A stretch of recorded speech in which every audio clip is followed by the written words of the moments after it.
The top earners in this business publish the least amount of books. What? Yeah. The people who make the most money in this business, 50, 60, 70, 80, $100,000 a month, publish the fewest books. Why? Because their book creation process takes them like 3 times as long as yours does, right? Their marketing process takes them 4 times as long as yours does. They understand where their time is best spent. And it's not publishing a ton of books. It's publishing the right book for the right audience and then marketing the hell out of it.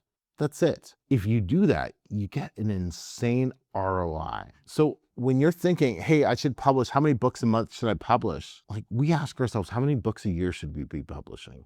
We're like, yeah, if we do like this year, if we do like, 5 to 8 books, we're going to have a really, really solid year. That's it, right? You don't need to be publishing a ton of books anymore. If you're watching videos where it's like, yeah, I published a ton of books, like the videos are old. They don't work anymore. Those are dead strategy. It's publishing quality books for a specific avatar customer and then marketing to them so Amazon picks up the book and starts pushing it for you.